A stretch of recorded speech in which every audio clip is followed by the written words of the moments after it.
How's it going, Brenna? Oh, hey, Megan. How are ya? So good. Oh my God, I'm so glad that I get to see your beautiful face. It's been so long since Oh I've my gosh. actually seen you. We might text every day, but it's like, I know. oh, there's a face staring back at me. I know, and we haven't gotten to hang out in person in so long. I know. And what are you drinking? I got an oat milk vanilla latte. What am I saying? A vanilla latte with oat milk from Oh my Monarch gosh. today, just a few blocks away from my apartment. Yeah, I noticed. I when I've driven past there, I see like someone kind of peeking their head out, and I wondered if they were open or Yeah, it's if cute. They like turned it almost into like a lemonade stand style. Oh my Like you can just gosh. walk up straight to the door. It's great.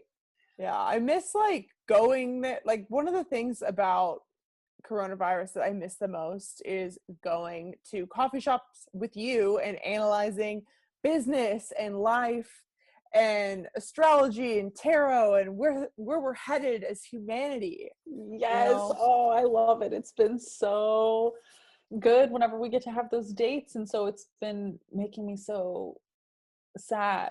Yeah, I Because know. it really is different. Like for us to actually get to sit down and like order a drink and hang out with each other Yeah. and talk about whatever we want for hours on end. Yeah. But we're at least doing it here like this now. Yeah.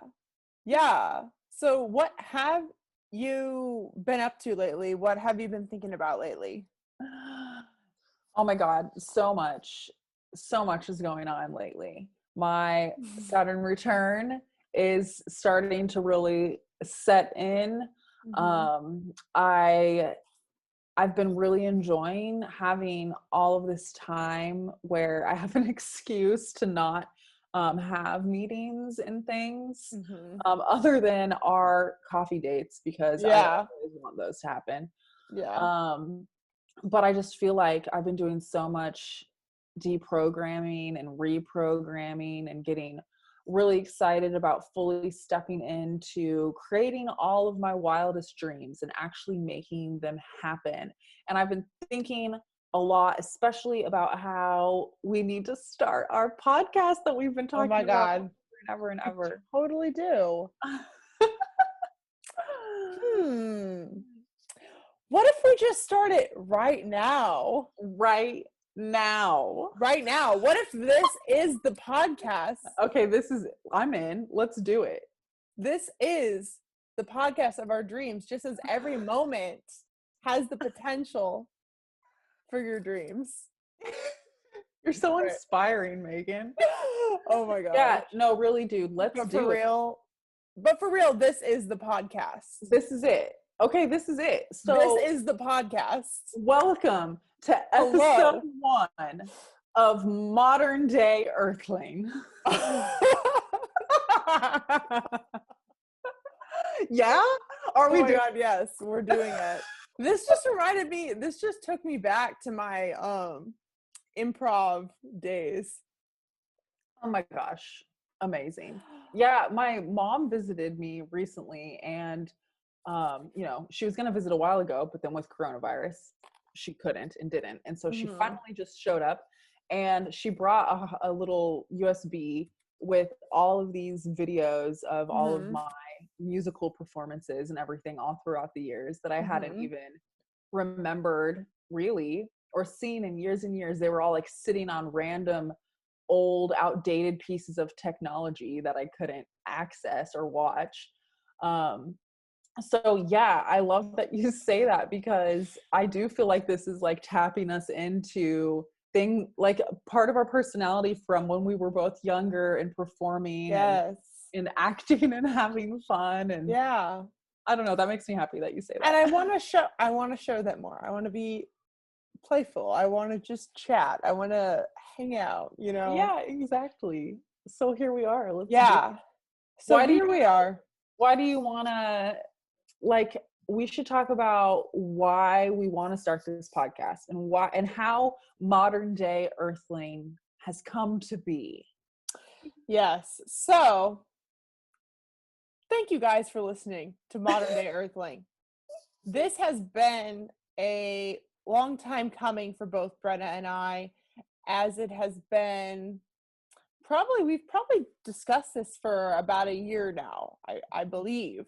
Which is crazy that much time has passed. Because let me tell you, for those of you guys who are watching this on my YouTube channel, which if you're not, you also can listen to the audio only version, which is somewhere linked below on iTunes. iTunes doesn't even exist anymore. We just dated ourselves. It's now really Apple Music and Apple Podcasts. Wow. Oh my goodness. Isn't wow, that I did weird? not know that. So anyway, on Apple or Spotify. Yeah, so anyway, literally it's taken me it's been about a year and a half since I have been sitting on the idea that I would like to start talking about other topics on my YouTube channel. And I wish that there was a way for me to feel comfortable.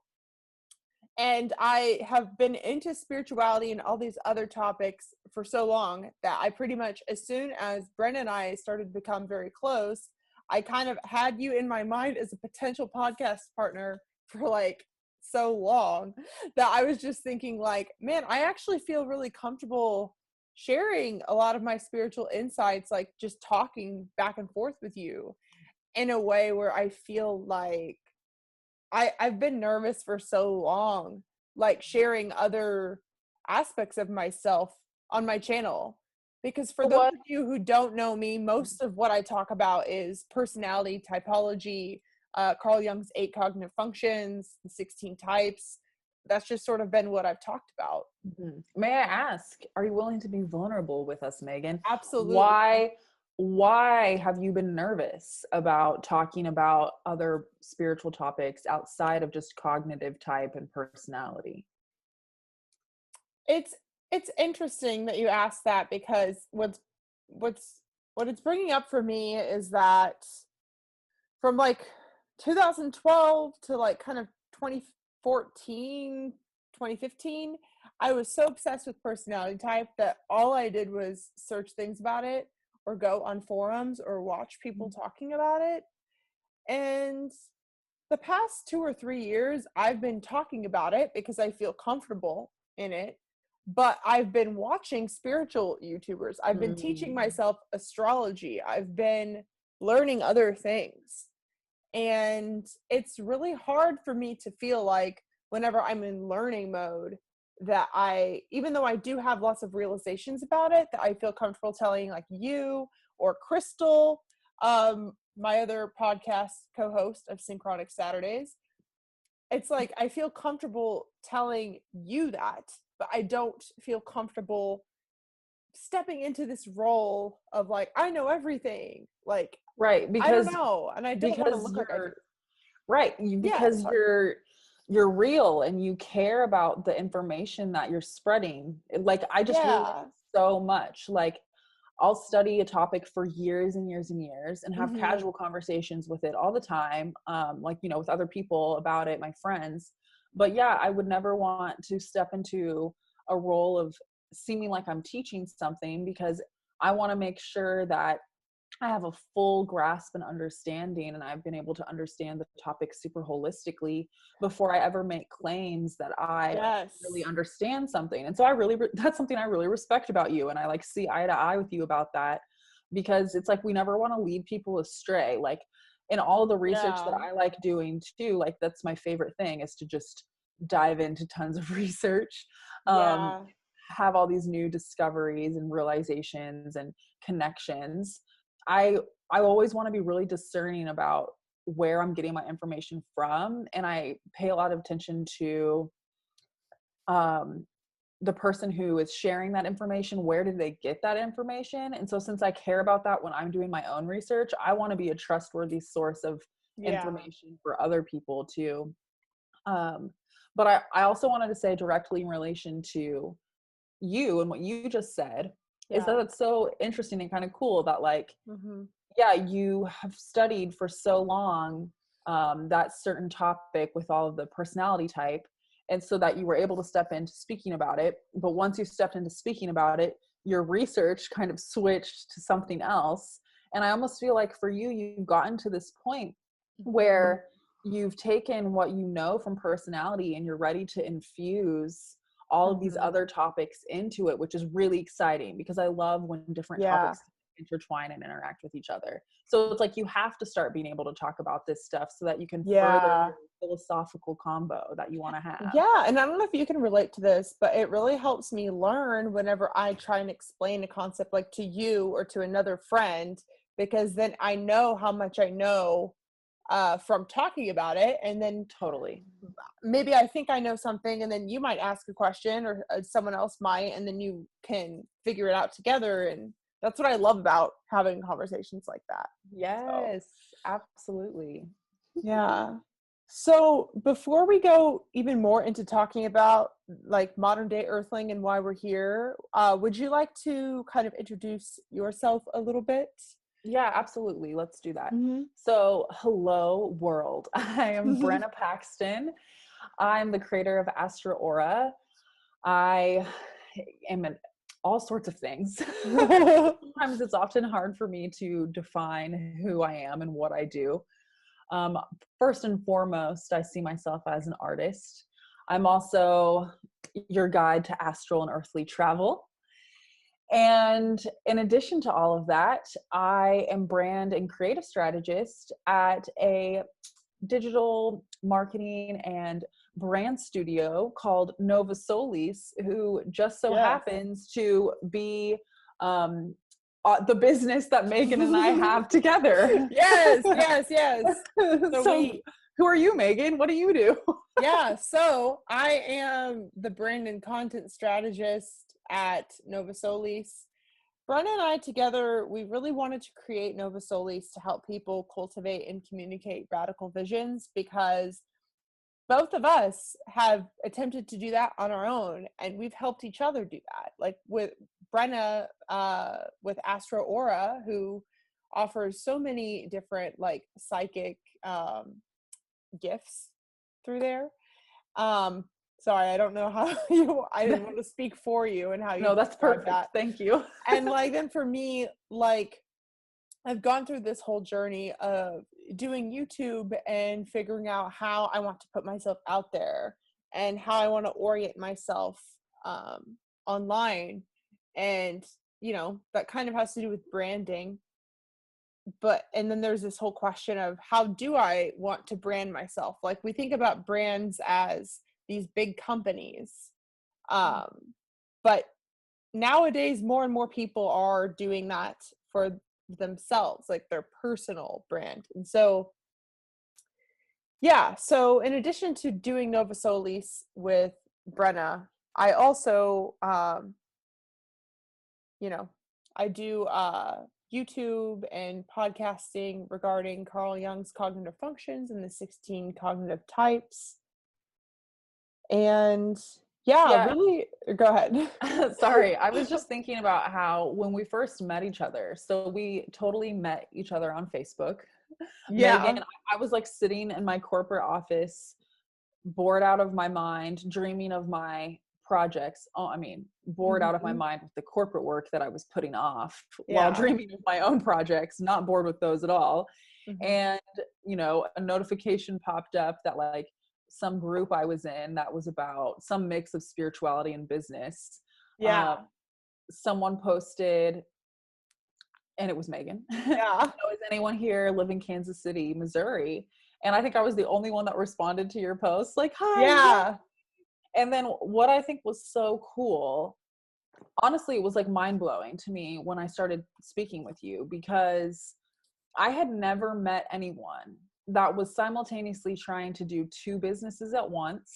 One was related to like your personality stuff. To me, that's in the realm of personal development, like self-help. Self-help, personal development, personal awareness. And then a second business that was related to marketing.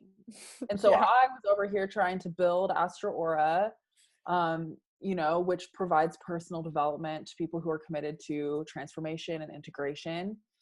And simultaneously, I'd been working in marketing, and I received my degree in graphic design. And worked at an agency and then in corporate, and was really trying to develop my own understanding of how to help people with marketing, especially entrepreneurs, because the old world, the old way of marketing did not align with me at all whatsoever. And so whenever I met you, Same. Megan, it was just crazy because you were right there on that same page with me. And that's like a Yeah. bizarre set of things to like have in common, kind of. Yeah, absolutely. It was amazing. And so we really, Yeah. we've just really discovered we're like co-worker, soulmate, business partners. Yeah. Um, Yeah. She's an ENFJ, if you're wondering. we've been able to like help each other with everything. Like you've helped me for years with Astro Aura now, and I help you with Meghan LeVota, your brand, and then we've been building Nova Solis together. And now we're doing this, and it's just magical, and I'm grateful for it, and I love it. It gives me life. Yeah. And a little bit about modern day Earthling is that really, so as I mentioned before, part of my interest in thinking, I want to do a podcast with Brenna was me thinking like, so Brenna has been doing tarot readings for over how many decades too? Yeah, I don't know, like 16 or 17 years. Awesome. Yeah. Since you were 13. Since I was 13. Yeah. In the year 2004. Nice. So Brenna is a tarot expert, clairvoyant, empath.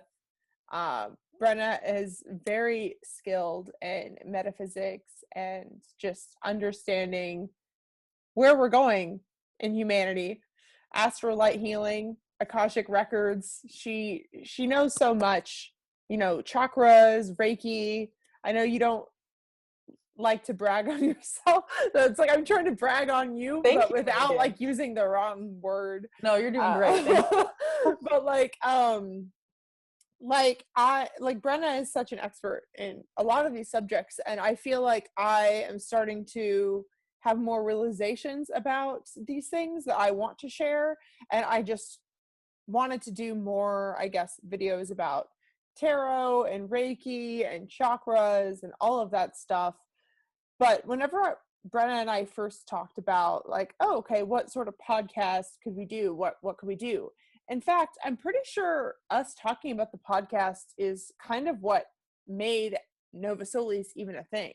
Oh, totally. Because we kind of got in that mindset of, oh, yeah, we should do this together. And we could see it. We could see it. We could feel it. We like knew it was real and it was meant to exist. And then that allowed us to really explore. I mean, if you don't mind, I kind of want to go ahead. Yeah. Say that the thing that we talk about so much with Nova Solis is all about tapping into your vision, connecting with your vision, and then cultivating it, bringing it to life. And truly, Megan and I were tapped into the same vision, which is like crazy, because I think that you and I have been tapped into the same vision, or even visions. Like they're all kind of under this one umbrella. Like even Meghan LeVota and Astro Aura are tapped into a similar vision. Yes. And it's like our whole lives, we were both committed to making this vision a reality. And that's what drew us to each other. That's what literally like allowed the universe to conspire for us to connect. And once we started working, like it just all started falling into place. It was like unfolding and discovering and let me just say too really quick that both of us, Brenna got her degree in graphic design and I got my degree in journalism, but both of us had a very similar idea of I was coming to it of I want to help people find their voice. I want to help people share who they are. And this is just some tool to do it. I never for a million years was oh, I'm going to get this degree so that I could go get this job. And I know never. And I know that that's probably what I should have done according to some people. But I wasn't thinking about it practically at all. I was thinking about how I know that I feel like I'm on this earth to help people share their voice. And so this just seemed to fit closer than other things. It seems like you did the same thing. I did exactly the same thing. And it's funny because I know we both have kind of talked about this before, but I think you even had considered graphic design but decided to go route. I had considered journalism for many years and decided to go the graphic design route. And I very specifically did that because I wanted to I wanted to completely hone my skill set so that I was able to communicate my vision to the world and not have to pay another designer to do it, or not even about paying another designer. Really, it's more about, I had such a clear vision in my head. I knew I had to be the one to bring it to life. I knew I had to be the one to create it with my own skills. And I so desire to just help enable other people to bring their visions to life in that visual way. Agreed completely. Like, I never wanted to work at an agency or a corporation, really. Those were important steps on my path of mastery of that field, but it was like, that was not the end goal, that was not the purpose. And even like when we first met and we were both talking about how we had this sort of like integration thing, personal development, helping people integrate their shadows. We both had our personal development thing in a different way, and the marketing or digital marketing branding stuff.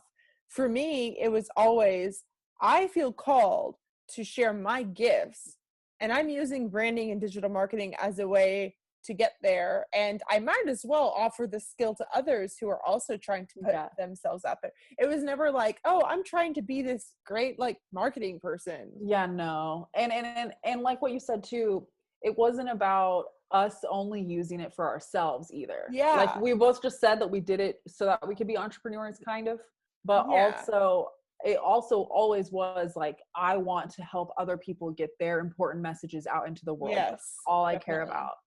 And dude, Megan, this is where we have to mention that our 12-week course, Brand Magic, is beginning May 18th, 2020.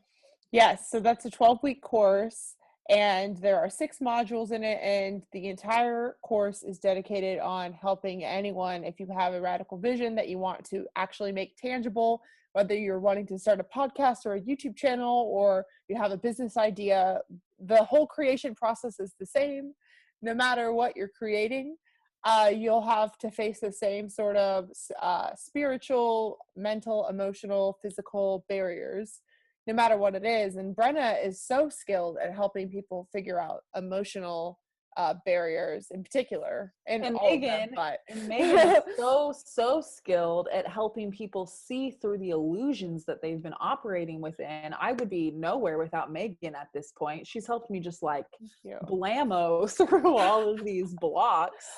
And like, while I can really help people cultivate and like dream up their vision and connect to that and connect you to your highest self, that's great. But I almost got stuck in la la land. And then Megan comes along and is like, here's how to make it happen. Here's what you do. Bam, bam, bam. And it's magical. Yeah. And I have to mention, if you are a fan of my YouTube channel and you've been following me for a while, that Brenna is who created my my brand, like my thumbnails and all of my Instagram images. So I would be nowhere without Brenna, because I don't know how to do any of that. like seriously. But like, Brenna is so able to like really tune into someone and not just come up with something that looks pretty. And like, I feel like it's so me. And so, and that's why you got into it. It's like you wanted to help people be like, hey, this fits you, you know? Exactly. Communicate yourself and your dreams to the world. Yeah. So I will have the Brand Magic link linked below. But another thing I wanted to say though about Modern Day Earthling is, so not only did it kind of completely inspire us to even start Nova Solis, which is crazy to think about, like we saw the vision so clearly that then it started into this whole thing of like, where should this be hosted? My YouTube channel, yours, like, is this something we're doing in collaboration? Is this some other studio doing it? And then we're like, somehow went down that rabbit hole. But really what I wanted to say though is that Modern Day Earthling, we want this to be like a lifestyle podcast because we believe that, and now that's even more clear with what's going on in society. It's even more clear. But we need a new lifestyle as humans. Yeah. We want to thrive. Like, I want to thrive. Yeah, and it's crazy. You know? You're right. It's crazy to think about how we tuned into this a year ago and saw it so clearly as existing and needing to exist. Yeah. And yet now with COVID-19, and right now as we're recording, like, places are starting to open their cities back up, open their restaurants back up. And that's giving a lot of people anxiety too, because it's like we went into this weird shadow period where we were all isolated and turning inward, and that caused a lot of anxiety for people. And then now as we're coming back out of it, it's like, what is this new world that we're emerging into? And I think that the other thing about modern day Earthling is that even before this, like you and I, Megan, like all we have ever done and all we ever talk about is how to live in complete and total alignment and integrity with our deepest truth, our most authentic truth, with who we are, and to not feel resigned to the idea that we have to just follow the way things have been or the way things people tell us to do things. You know, when we both met, we were both kind of unhappy in jobs that didn't fit us. And a lot of our discontentment and our unhappiness wasn't really us just apathetically sitting there being in a job we didn't want. It was the best jobs that we could have at the moment. But we knew, like, there is a new way to live life. And we knew that we had to be the ones to build it. Like, we weren't sitting around saying, oh, maybe I'll apply to this job or that one, or I want, like, you know what I mean? We weren't resigning ourselves. We knew that this is an active process where we get to co-create the lives that we desire. And all of our conversations have been geared around that forever. And I think that's what modern day Earthling is how to be a new human in this new reality on Earth. Yeah. And I think that I knew that I had to take action and do something. Well, there's many moments in that in my life, but it's like, when there's nothing to hope for outside of you, then you have to become your own hope, right? Because it's like, and I don't know if you felt this way, but like when I was in high school, I was so certain about which electives to sign up for and which ones not to. Like, I always knew what I wanted to do. But then whenever I started to look into colleges and all the majors, I remember feeling very weird about it. And like, I was like, I feel like my dream job doesn't exist, sort of thing. Agreed. Like, nothing jumped out at me. And I know that when I know, like, when something's right for me, I know. And so it is very weird to not have that feeling about and so I think, any sort of job. Sorry. No, go ahead. I'm excited. Yeah. I think that that's why we both ended up with majors that were skills to contribute to us building our own realities and building our own dream jobs. Because we were both like, well, and I think, isn't this another weird thing we have in common, is that I wanted to major in Italian. Yeah, and I did take Italian, and I am Italian. No, I know, it's just funny. That's just another weird random thing. But like, it's like I wanted to do so many things, but it was like, okay, I can do everything eventually, but what is the skill that I need to acquire now to enable me to do this in the way I need to do it? And with journalism, I was like, okay, well, there's always going to be a need for information and communication and truth telling and critical thinking. So absolutely. And I had just gotten back I took a gap year between high school and college. I went to Argentina for a year as a Rotary Youth Exchange student. And I'm like, I've always been completely obsessed with languages. And I had kind of an epiphany at one point where I realized that, like, visual communication is the ultimate language that transcends spoken language barriers. So I even was approaching graphic design as like a communication degree, kind of, you know, like I wanted to learn another language. Oh, I don't know if maybe you've told me this before, but it didn't connect to me that it was literally going to Argentina that made you Is that what made you decide even more on the visual over like journalism? Somehow, no, I actually think I decided to go into design right before that. But it just became more clear, I'm sure. Yeah, absolutely. It's like, I think that what I was just referencing was that I felt this calling to design. I didn't realize it. I had been doing music my entire life, and I had been doing visual art too, but in school, I really had switched my focus primarily to music and vocal performance. And then when I was at home, I was like just fooling around on Photoshop, and always had been, like making things constantly in the computer. And then one day my mom got upset at me because I didn't come to dinner, because I was like, I honestly think that I was turning myself into a mermaid in Photoshop. This Oh was my God. 2008. And she got upset at me and said, like, Brenna, if this is what you spend all your time doing, like, why don't you do this for a career? Like, kind of snarkily. And then that's the first time I realized that was a career. Like, I had no clue. I didn't have graphic design classes in my high school. It was too early on for that kind of.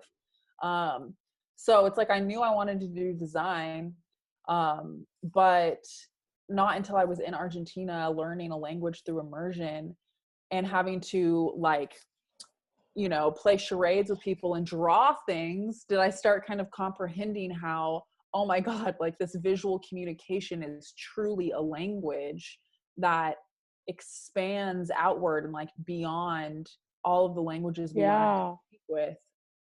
I don't know. Anyway, that's a tangent, but Absolutely. Oh yeah. I forgot what I was saying, but like, okay. So I guess as far as lifestyle, like, clearly we were talking about COVID-19 and how a lot of us can't really envision what the future is going to look like. And I feel like Brenna and I have always sort of had this mentality, but what I'm really feeling now is like, I believe that humans are on Earth to thrive. I believe every creature deserves to thrive and live in harmony with nature and with how we were intended to be, with how we were created. Beautiful. And there's so many different aspects about human life that is so out of alignment with humanity.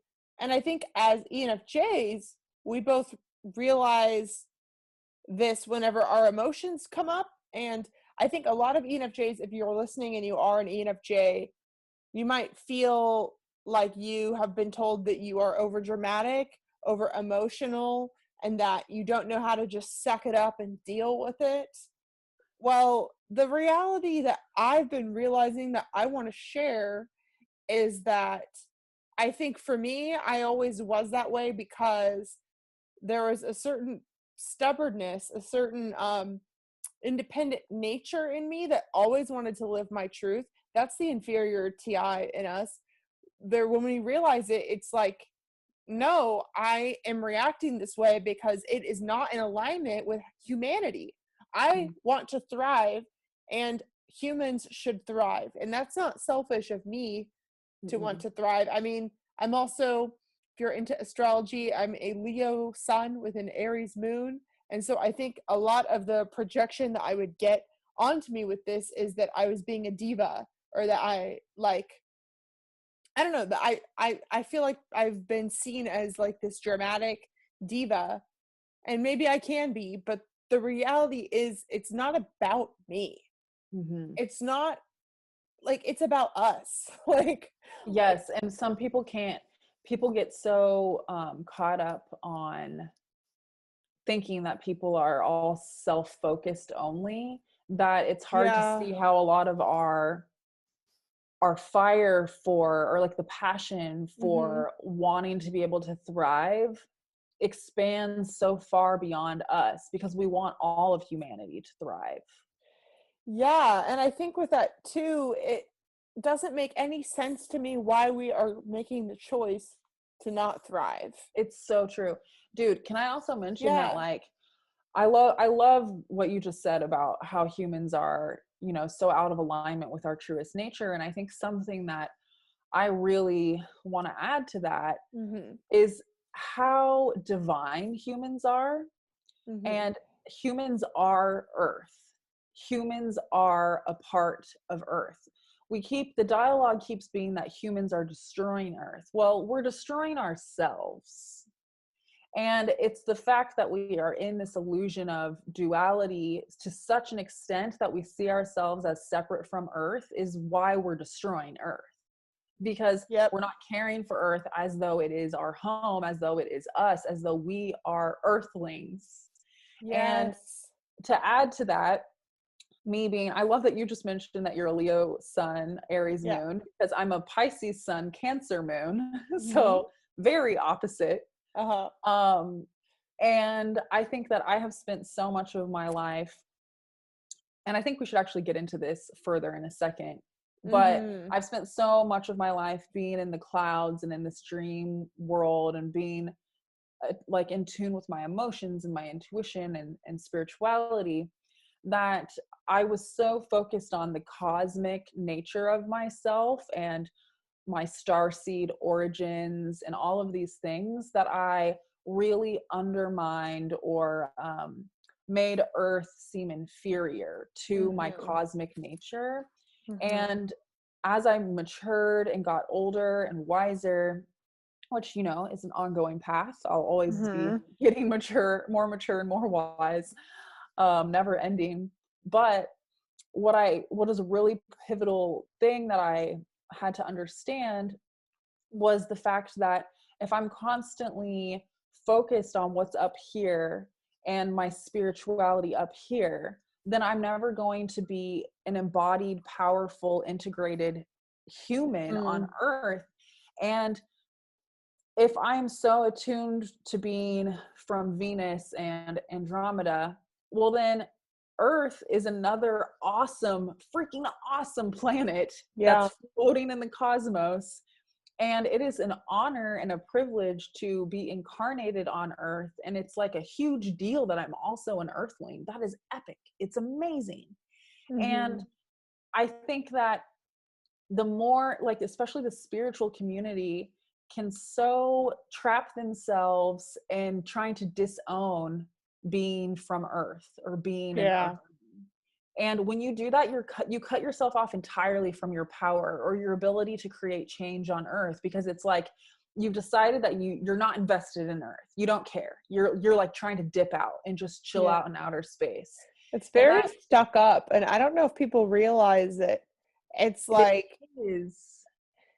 And I feel like people, if you were to say that, that comes off really stuck up, a lot of the people that really relate to being starseeds, which myself included, Brenna and I both resonate with being starseeds, but a lot of people, I think, can get so attached to that identity. And it's because they have felt discarded by Earth and by humans. And they have felt like they don't belong here, when really they do belong here. All of us belong here. It's the bullshit illusions and systems that don't belong. Any system that is not allowing human beings to thrive doesn't jive with, oh my god, that rhymed. I kind of hate that.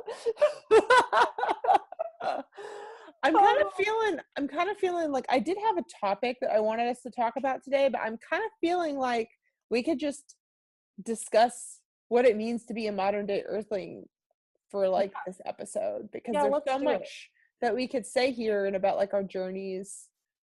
Let's do it. Yeah. I think I also wanted to take a moment and just like this is gonna sound super nerdy to people, but we should like literally lay out all of our cosmic composition. Like, here. Yes. I'm gonna go first. Go first. Yes, and I'll just follow your lead. Oh wait, I want to know what are you drinking? What is that?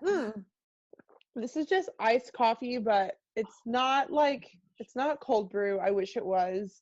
Just every morning I make a just large, like, hot coffee, and then whatever I can't drink, I just save it. I love that. That's perfect. We don't have any coffee beans, and we keep wanting to buy some, and we were wanting to get a new French press. And we just keep not doing it, and every day going and spending money at Monarch. Oh my God, But I wish I did, because I always want more coffee. also Anyway. peach bubbly. That's another option. Okay, so Cosmic composition. I like how you said it that yes, way. thank you. So my name is Brenna Paxton. Actually, no, this is relevant too. My name is Brenna Louise Paxton, because Meghan also have the same freaking middle name. Yes, Meghan LeVota. What is that about? Jeez Louise, that's just crazy. Maybe that should have been the name of our podcast. Oh gosh. Yeah. Oh God. Yeah, no. Okay. So anyway, I in terms of astrology, and we'll just do like Western astrology, I'm a Pisces sun, Cancer moon, Taurus rising. I mean, this is weird, but I'm really even gonna say like my Mars is in Gemini, my Saturn is in Aquarius, my Mercury is conjunct my sun in Pisces, my Jupiter is in Leo. What am I missing? My North Node, yeah. Capricorn. My North Node is Capricorn, so that makes my South Node Cancer. I've been thinking so much about your North Node lately, and just North Nodes in general.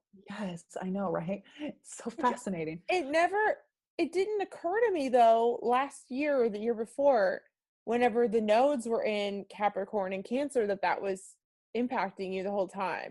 I don't even think we talked about it. Yeah, I don't think I was even aware of it, but looking back, you're right. Like that was a big deal, obviously. And it just shifted. So I don't know if you felt this big shift where no longer, like, you aren't having so much, like the South Node was on your North Node, I believe. So it was like so much tension.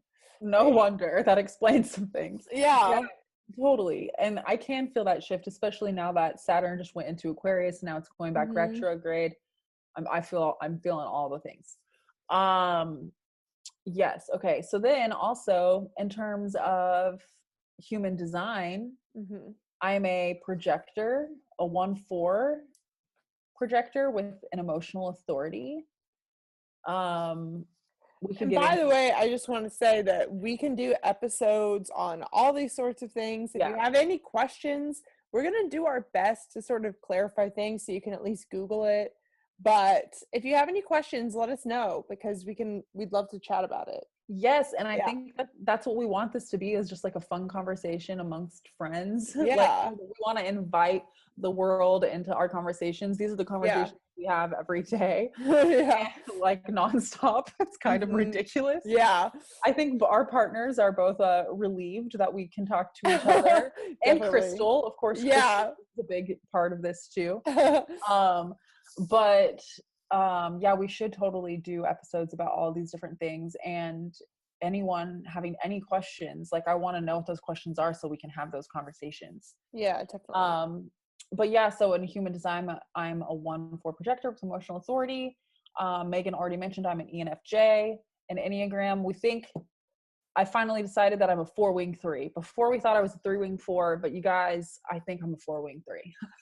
Yeah, and Brenna was actually on my ENFJ video that I did about a month ago, maybe, where we said that she was a 3-wing 4, but I think you are a 4.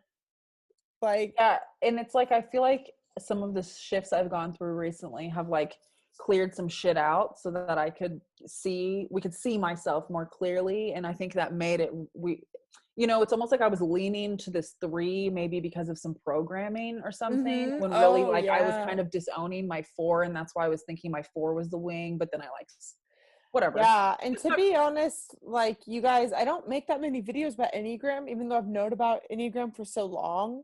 And I think it's just because I understand Enneagram, but my, I guess, psychic nature when it comes to picking up things from other people doesn't work in that way. Like, that's why, like, I don't offer Enneagram typing sessions. People ask me sometimes what I think, and I could tell you, like, if someone were to come to me and say, I am this type, and they knew that was true, that I could, like, help them with it. But it's not something that I immediately observe. Like, the functions are so obvious to me, though. But yeah, sorry. Totally. No, that's great. It's just, like, weird. Tell us your chart. Okay. So I'm an ENFJ. I am a 2 wing 3, and my Enneagram instincts are sexual social, which, by the way, I don't even think I've even talked with you about that, but I'm almost positive that you are sexual Yeah. social. I looked those up recently, and Okay, you're yeah. right. That is totally me too. Yeah. Yeah. Mhm. Yeah. Which means that both of us are self-preservation blind, which means that we can forget to take care of ourselves in favor of our intimate relationships and the social atmosphere. That's Um true. But we've both been learning like how to take care of ourselves as we've been like integrating and like evolving more, because that's crucial. Definitely. We have to leave those kind of natural but kind of self-sabotaging behaviors behind. Yeah. Yeah, and in human design, I am a manifester 5-1, and I am ego authority, which is also called the heart authority. It's weird. They call it ego, and part of me is like, oh, that makes it sound bad, but it's all about willpower in that system, and like trusting what your heart is telling you, and like, what do you have the heart to do? And if you have the heart to say yes, then say yes, like things like that.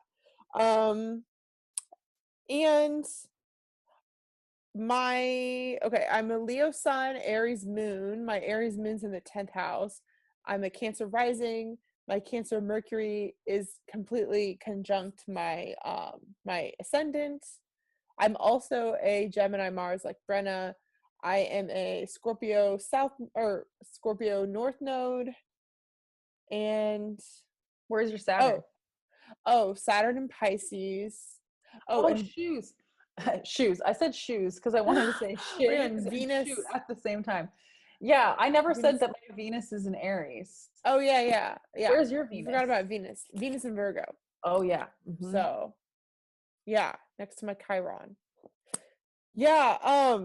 So, and I also just want to say too, I think this could be a good time to talk about, like, I think that all these tools are helpful.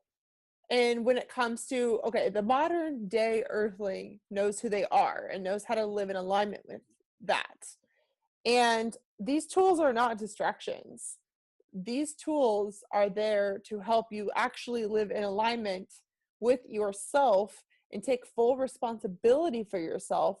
Whereas I feel like, and I've seen some things on Twitter and other like comments where if you get too big into labeling yourself, for some people it can sort of just validate you and slap a band-aid on whatever you're dealing with, and it won't really solve anything. But we're here to like really dive deep into these concepts, and I hope that you guys know, listening, that we aren't just trying to give you this laundry list of labels, because I know that we are both so much more than that.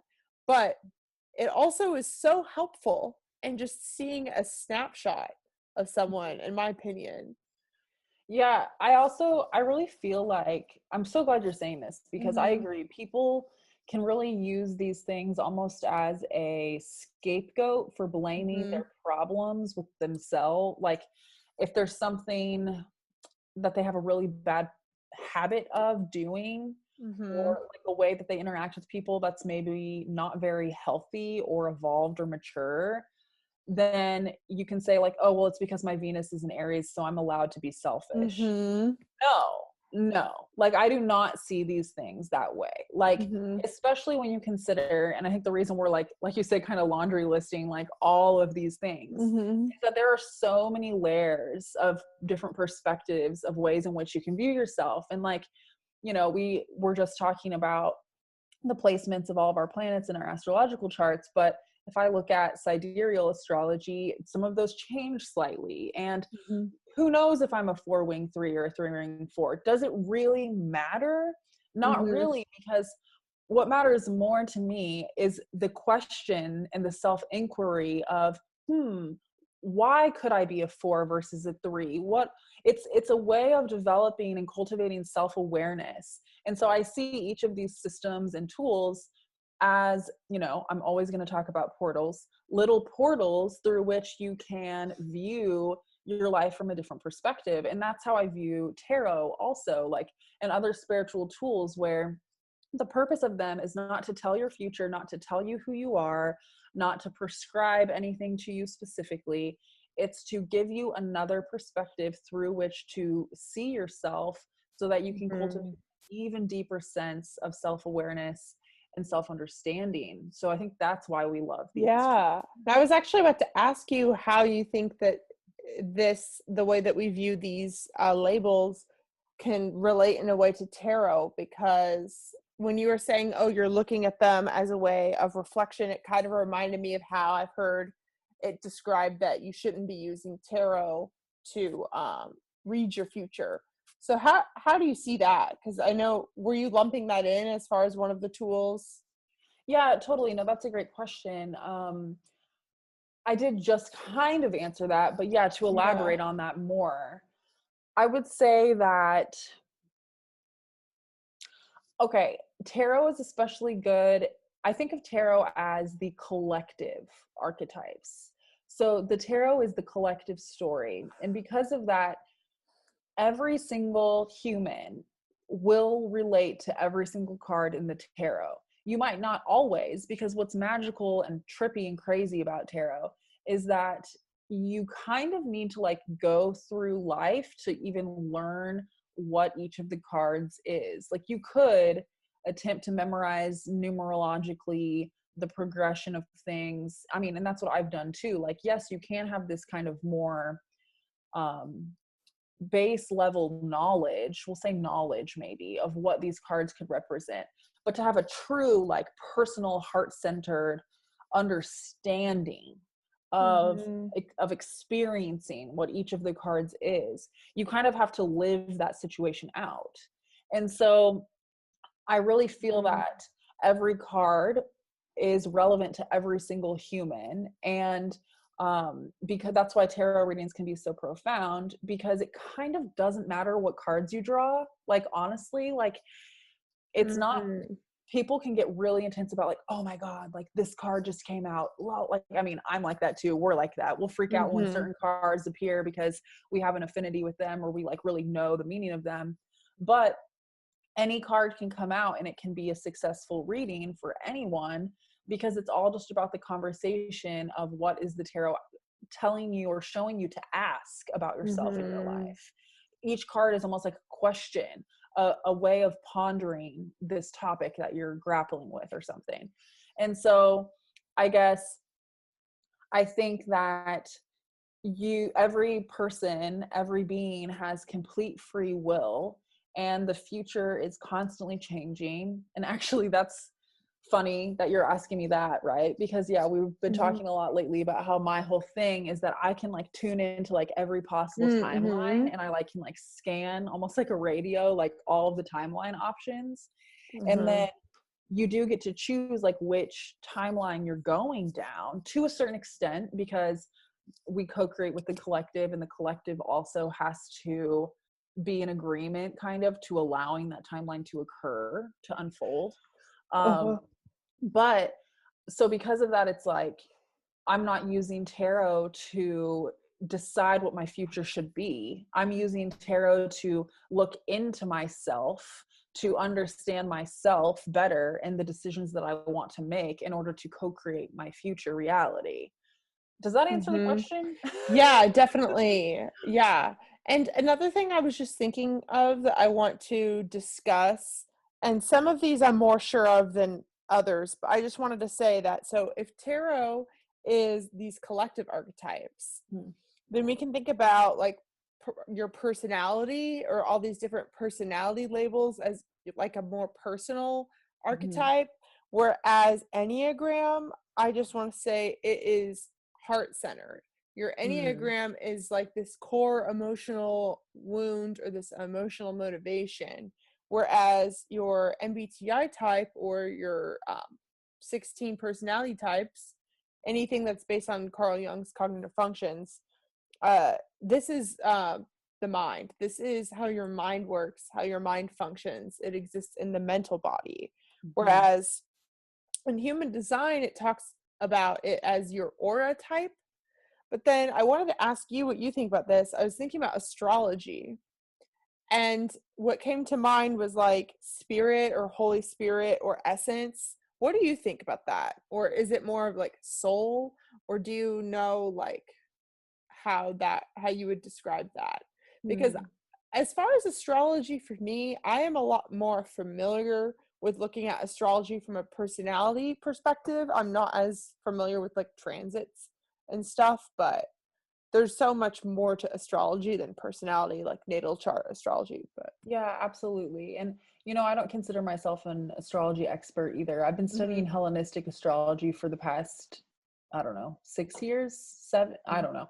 And, but yeah, I definitely don't feel like equipped to talk about transits and stuff either necessarily. But, mhm, I almost see astrology as the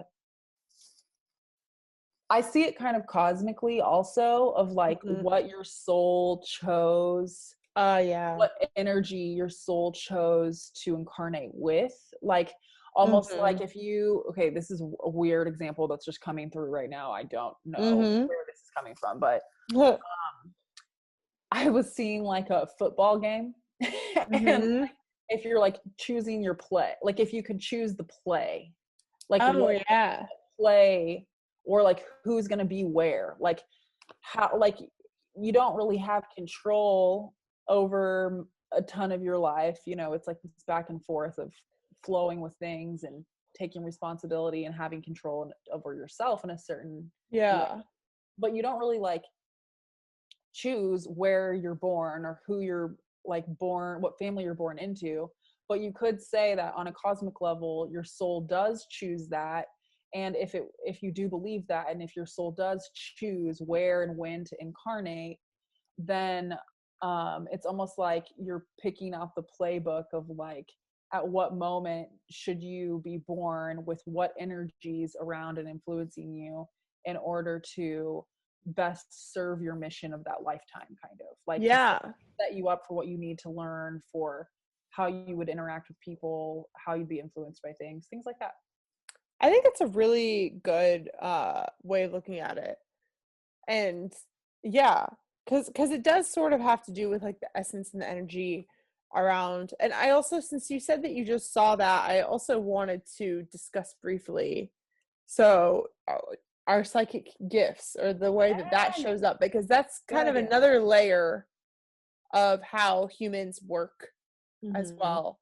As that I'm a lot more claircognizant, which is the psychic gift of just clear knowing, where I just know things almost as though something was downloaded into my brain. Whereas I don't see as many pictures. I'm not nearly as visual as you seem to be. So how does Yeah, that intuition work for you? yeah, and that's funny because I totally like I don't just like know things like you do. I feel like that just is not how I would ever explain the way that things show up for me. Like Mm-hmm. I definitely get flashes of imagery, and it's the best way I think I can explain it too is that it's kind of like like a dream, like when a dream happens, Mm-hmm. it's kind of like every single scene of the dream like happens at the same time, but then your brain like puts it back Mm-hmm. together. I always feel like Yeah. whenever I have like visions or whatever, it's kind of like I get multiple, either it depends upon the like complexity of the thing, but it definitely will often be like um multiple kind of scenes smashed onto each other that I kind of see all at once and can kind of interpret. And usually those are also, they also kind of come through with a emotional quality. Like Mm-hmm. I can feel the emotion behind the scene. Um, so I think that's how things come through a lot to me. But then I also am very like clairaudient. So I will get full phrases, or I can just have conversations with guides or whatever, and I can channel things, or Mm-hmm. uh, we'll hear like direct words being spoken also. So that's kind of, I consider myself clairvoyant, clairsentient, and clairaudient. So clear seeing, clear feeling, and clear hearing. Yeah, and ultimately, all of these different tools and ways of looking at ourselves that we're talking about, we plan to go chat about throughout the remainder of this podcast, or like throughout this podcast. Mhm. Because the thing is that in order to set yourself up for thriving, is you have to know how do you receive wisdom, which is like the psychic gift, right? Like, how do you receive that wisdom, and how can you listen better to it and live in alignment with it? How can you get your mind to um, work well with your heart? How can you integrate all these different aspects of yourself? And like with astrology, how can you look at your soul's purpose, like in your north node, and like where, what the energy is behind your career and all of these things, and how can you use that to your advantage to align yourself with your essence and why you're here, which is ultimately what this is all about. Yes. Dude, So Megan, I want to ask you too. mhm. Do you want to elaborate at all on your clear cognizance and your clear knowing? Or do you feel like you said what you wanted to say about that? You know, I feel like that's all I feel like I could say right now. I'm also an empath. I also feel like when I was younger, I used to have a way harder time of like not knowing the difference between my feeling and somebody else's feeling. Mm-hmm. And that's another big thing. But like, I feel like going into the stillness, if I'm not sure what to do, and trying to just clear my mind and wait for what to do to emerge, is like a big thing that I do, um which kind of goes along with the claircognizance. Oh, and also another thing that came to mind too is numerology. um I'm a life path 5. I don't know that much about it compared to these other tools, but what's your life path again? Is your life path the one that is your birthday added up? I think so. Because I know that numerologically, I have nines everywhere. Like my name Ah. distills down to 999, which is 27, which equals Oh 9. no. And then, but I think my life path is 11. It's like I'm not a ton of Oh, nines, and then I have a 11 life path. nice, nice. Um, I also wanted to say, haven't you said to me before? I Mm-hmm. don't know if I should ask you this or not. That's fine. In terms of cognitive functions, that when Mm-hmm. someone's talking, you literally are almost like being told, like you like know exactly which function is happening. Like it's like Yeah, television almost. it's actually really trippy Tell me more because about that. because I feel like cognitive functions, the reason why I'm so into it obviously is like I didn't like I studied it a lot before I shared, but at the same time it felt like something I already knew. And when I discovered it, I was like, this describes exactly what I am already observing in people. And so that is why I guess I love it so much, and why out of all the tools, it's the one that I discuss the most, is because I've always been very good at reading people and like the way that they're thinking and the way that they function and how they work. And like I've always sort of had these categories for like these type of people and these type of people and these type of people. So like to discover the types, it kind of all just makes sense. And like, so at the same time though, if I don't know someone, I might not know their exact type, but like, for example, just talking to you, I could pick up your FE that's happening, but then I also can see certain moments in which you're using more NE or FI than normal, or like you are using SE or NI. Like I feel like I can sort of just see what is being used mentally at any given moment, which is why I believe so strongly that we all use all 8 functions, which I talk about a lot on my channel, because I know that some people really like to stick to the main 4 that we are conscious of. But then there's the shadow side to our personality, and there's 8 total functions. And I definitely believe that we use all of them kind of at all times. We just might not be aware of some. Amazing. So, yeah. That's so awesome. I love it. I love learning from you. It's so interesting. Thank you. And that's definitely something where, like, in my journey, I've been afraid to sort of say in a bold way of like, oh, my intuition comes from just knowing the cognitive function that's being used, because I really care about making sure that I'm being like rational and like that I make sense. But it would be easier sometimes if I could just not. But then again, as we said, we don't want to like make excuses for our weaknesses. We want to like work on them and embody them. And part of us even doing this podcast is, I think, for Brenna and I, we're so happy in our intuitive world that to bring this out here for you in the sensing world and as a tangible product is very important for us. Yes, absolutely. Absolutely. I thought of two things I wanted to talk about. Cool. But Yeah. I also wanted to ask you, how long have we been talking? Like, should I keep saying these two things, or? Yeah, I was actually wondering how long we were talking and thinking that we should wrap up to the what we've been realizing or whatever. Totally. Okay, so I'm gonna say Whatever these two things you things want to really say. Yeah. quick, kind of as a way to finish this conversation, and we'll wrap up and kind of go into whatever we want to do to end this. Mm-hmm. So I just wanted to mention, let's see if I can even remember the two things now. I'm going to tell you what they both were. One, I wanted to talk about the different layers of the body and how we relate to that. Oh, yeah. And then two, I wanted to talk about kind of going back to why we're doing modern day Earthling and how we kind of wish that we had something like this when we were younger. But I'll get into that later. So, okay. I like that being the things that we talked about. Perfect. Perfect. No, that's great. So I wanted to say, because we were talking about all these different layers and you were saying how Enneagram is more heart-centered and this and that and blah, blah, blah.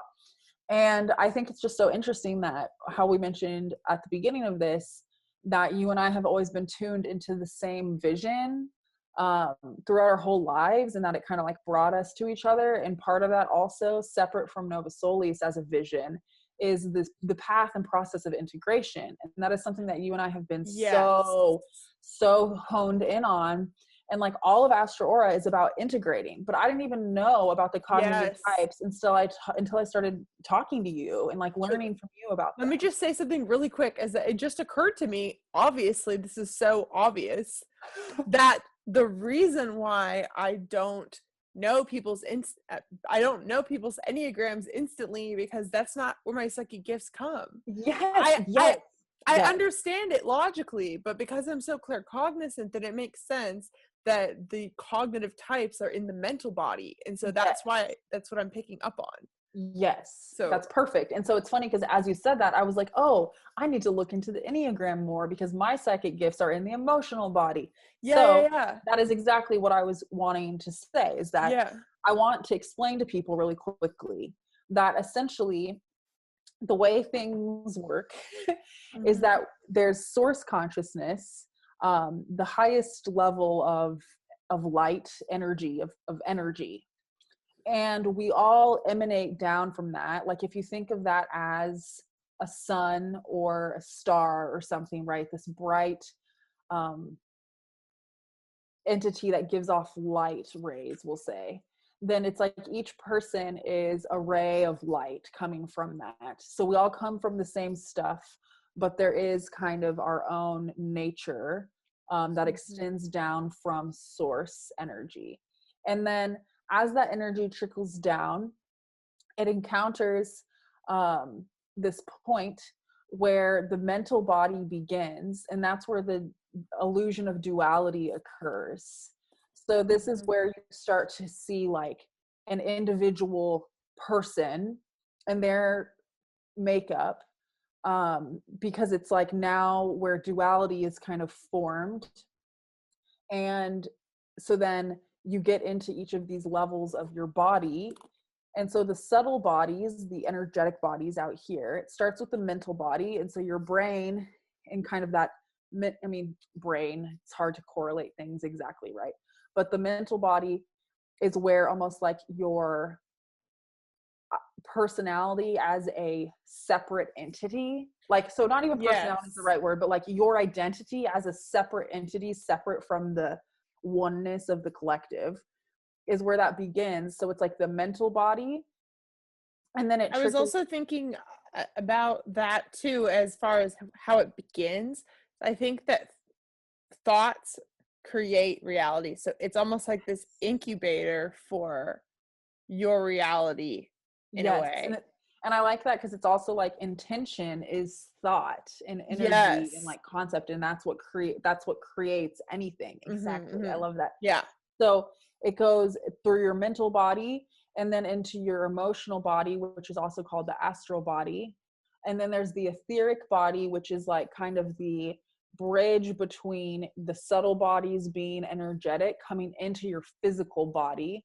And so your chakras are kind of like the portals through which energy from out here comes into and animates your physical body. So Meghan and I, in all of our discussions, we have understood how the cognitive functions and the way that Meghan's claircognizance works is this understanding and psychicness within the mental body. And then I have a huge focus on, and just innately have my entire life on, emotions. And I feel emotions really strongly, and I transmute emotions, and I dive into them, and I can rearrange or reprogram people's lives based on transmuting the root of the emotional trauma. And all of that is within the astral or emotional body, and it's heart centered.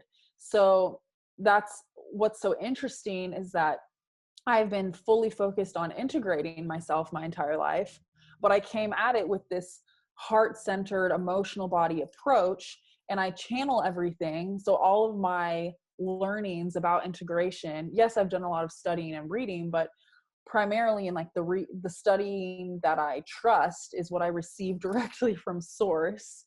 And so I was being guided on this journey of integration that made a lot of sense to me, but I got kind of stuck in terms of trying to explain it to people until I started talking to Meghan, because Meghan has been focused on the integration of the mental body. And then when we joined forces, it's like we started to understand that we have to integrate the mental and emotional bodies into each other also.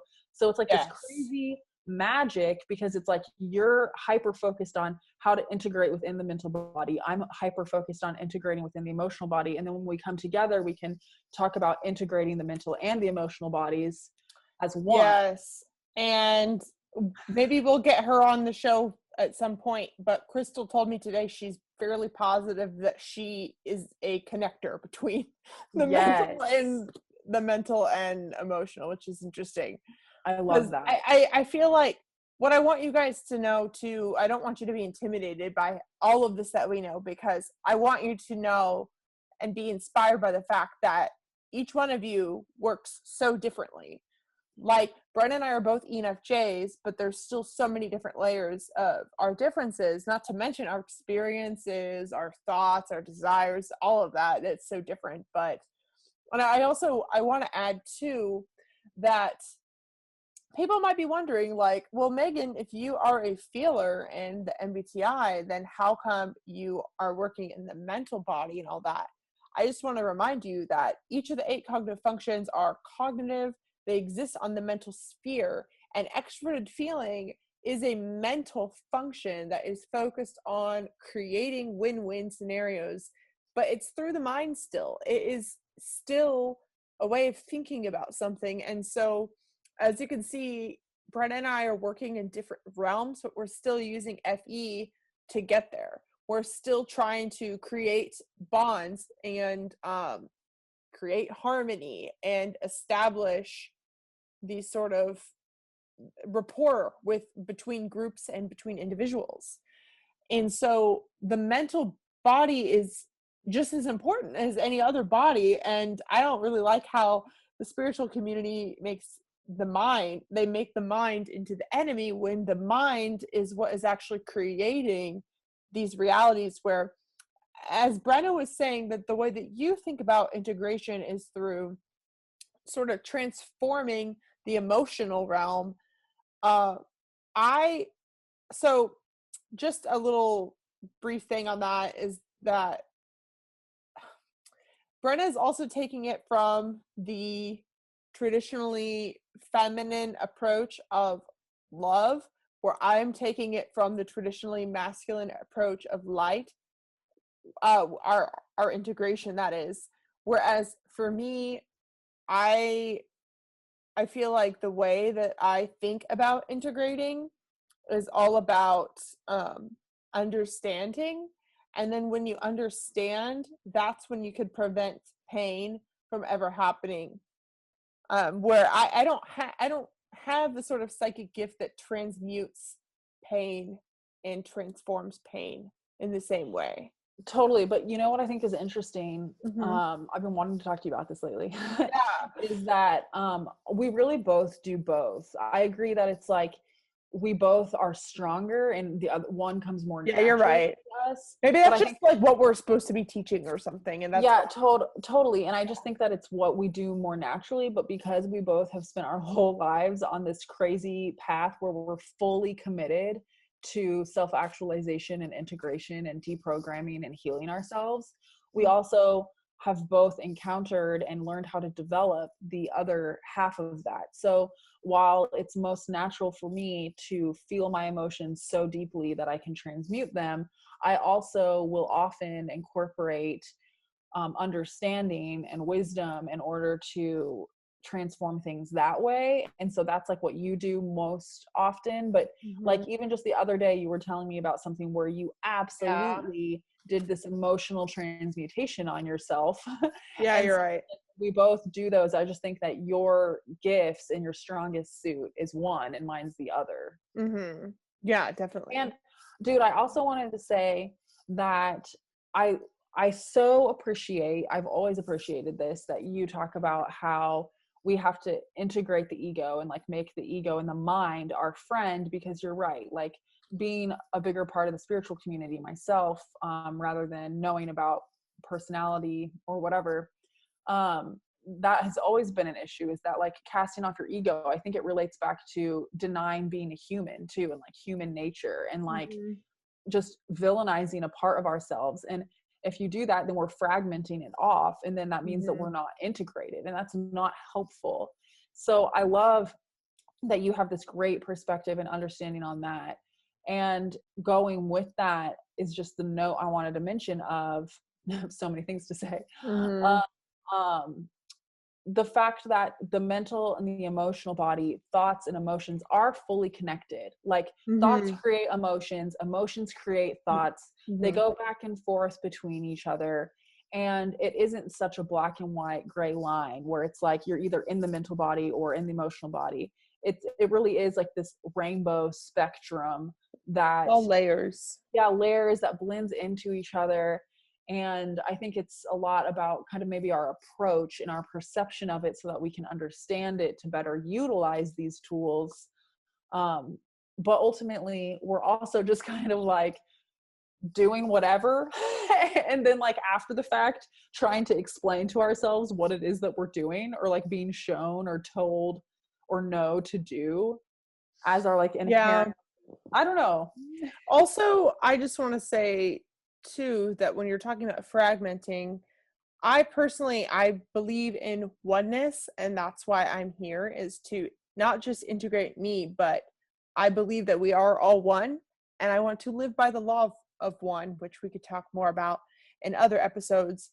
But the reality is, if we are casting any part of ourselves aside, then we are not going toward the path of oneness. Which the reality is, though, too, is that we're born fragmented. Like, we're in the 3D, and I am separate from you. So I don't mean to shame, I don't want anyone to shame themselves for being fragmented, because the world itself can, you know, any sort of pain you experience can fragment you. But we're here to want to put ourselves back together again. And don't you think that that is like the human experience and the journey is this journey of Absolutely. being fragmented, reintegrating yourself, getting fragmented again, reintegrating yourself? Yes. It's like a constant back and forth. You're never just fully integrated because Yeah. every day that you're alive, you're like experiencing more stuff that could like fragment you. And that's Yeah. normal and fine and good. And it's how we learn and grow and gain wisdom and gain strength and just all of those things. Yeah. And I think for the good thing about, I think our perspective, that I'm so grateful that you see is that I love the journey of putting myself back together again. I don't feel annoyed or upset when I'm not perfectly integrated. And I don't think that we should. And I think that another huge problem in the spiritual community is people like trying to act like they're perfect and then becoming these sort of like spiritual narcissists of like, I have no flaws at all. And then they just are shoving everything, which perfection should not be the goal. Like, And I don't think it's possible. And as even yeah, like someone claiming to be perfect or to be fully, I mean, I'll claim like, oh my God, I'm more integrated and embodied than I've ever been. But yeah, asterisk, I know that it's a continuous process forever. And yeah. so it's like as soon as anyone tries to claim that they've reached some sort of summit, some sort of like thing to attain, Uh-huh. that to me is a warning sign. That's like, no, like you don't know what you're talking about. Yeah. Yes. Well, So, we should do a whole episode about yes. discernment and like warning and like feeling people out. I don't know. Oh, yeah, definitely. So, yeah, there's, as you can see, like all of these wonderful tools, we could talk so much about them. The topic I was going to talk about that we'll have to save for the next episode is all about money and validation and sort of unpacking like what money means to you and how that works metaphysically. But Brenna, would you like to talk about, was there something else you wanted to say about like what modern day Earthling is all about or anything else you Oh want yeah, up? thank you. I think that I just wanted to kind of reiterate like why we're here. Like I know that we already Yeah. kind of talked about that, but honestly, I think I just felt the need to say that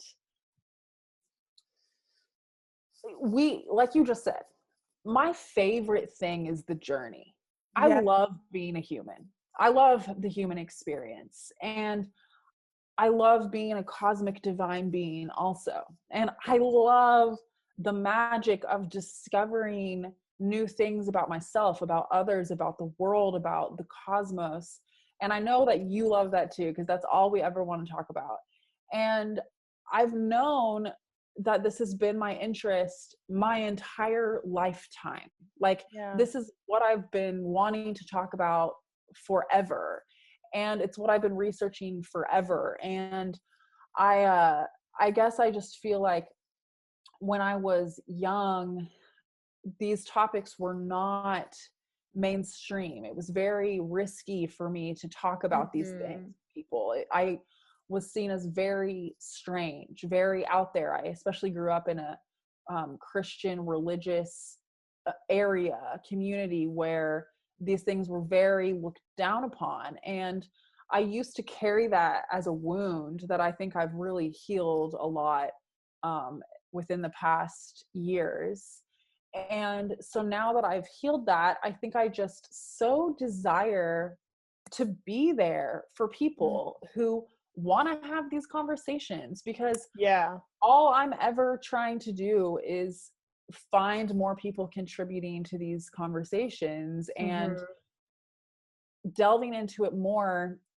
I don't know. I guess I just want to give people permission. Like, if this is what Absolutely. really, really interests you, like, yes, go for it. Like, let's do it. Let's talk about it. Let's commit to it. Yeah. It's an important thing to do. And I think that if you're so fascinated with it, especially from an early age, that's something you shouldn't ignore. Like, you should hit it running, like go with it, embrace it. I don't know. Yeah. That's And what. I feel like I was thinking too that I feel like there's there's one group of people that might be listening to this where they do feel somewhat grounded in their life, but they feel like they want something more. They feel like they know life has got to have more. And for those people, like, hello, we're about to open a whole can of worms. So if you are ready to join us, join us. But then another thing is that Brenna and I have both been in the spiritual community for a while. I even worked for a metaphysical spiritual organization. I've been mostly a lurker, though, to be honest. I don't even know if I comment on that many YouTube videos or posts, but I've been an intense lurker for like so long. But I also want us to, I guess, be of service and share for the people who feel so lost in the clouds. Because I feel like as you were just saying, I love being a human. And I feel like there is this level of joy and full embodiment and presence that I think is so important, that a lot of people that do feel like super alien, like that they don't belong, they don't know how to cultivate that. And that's also why we have Nova Solis, because a lot of the reason why you might have a hard time being grounded is because you don't know how to literally support yourself while also being true to who you are. And a lot of that is sometimes needing to find or needing to rearrange your monetary or financial way of being.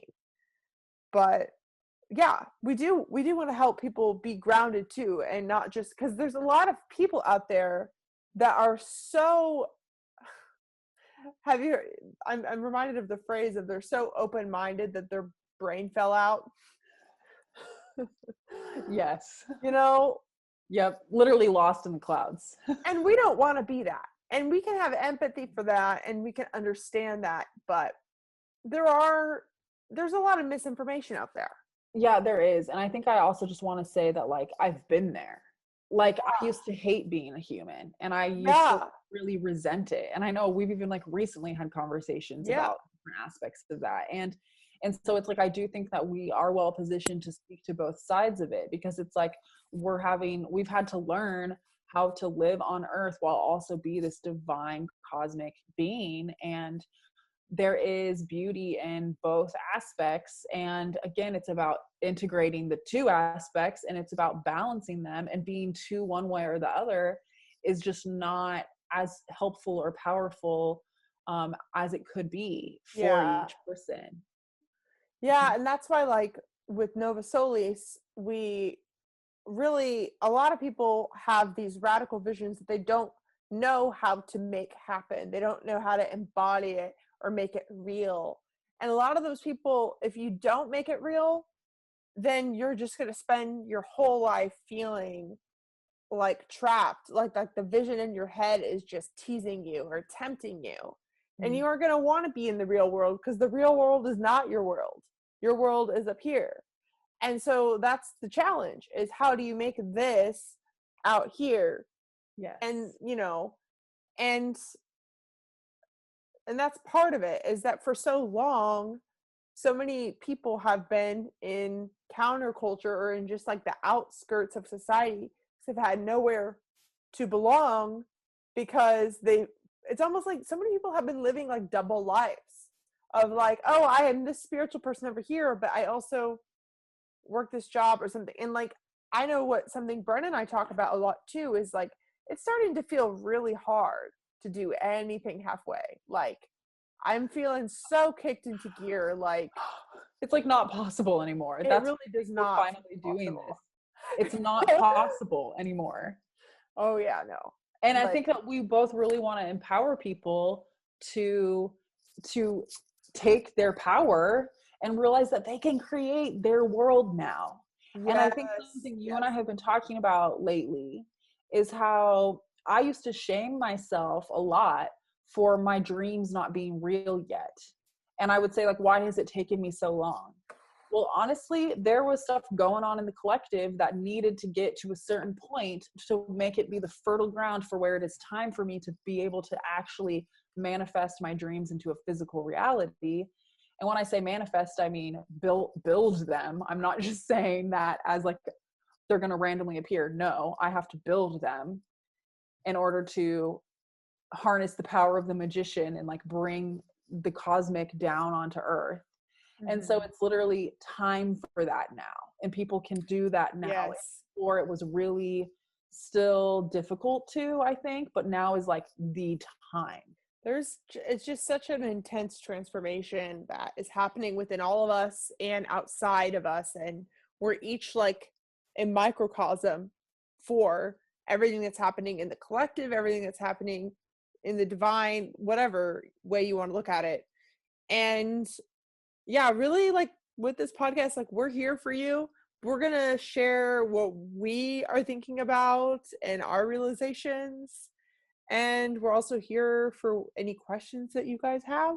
So is there anything else you want to add on that, Brenna? I don't think so. I think that's a wrap for episode 1 of Modern Day Earthling. Oh my gosh. Thank you so much for being here with me, Brenna. Yeah, thank you. Thanks for being on Earth with me, Megan. Oh. Oh my God, I love that. Yeah, thank you guys for listening. And you're on Earth for a reason. And the modern day Earthling is going to look a little bit different than the old Earthling, isn't it? It absolutely is. And I think in future episodes we'll tap into the collective even more and do some meditating, and I want to put some astral light healing out into it, which really I'm always infusing that. Yeah. But I think that this is a good intro for why we're here, why we're talking about what we're talking about, why we care, why we're showing up. And I hope that comes off to people well. I think they'll get it. Thank you guys so much for listening, and have a wonderful day, Brenna. You too, Megan. Bye. Bye. Love ya. Bye. Love ya.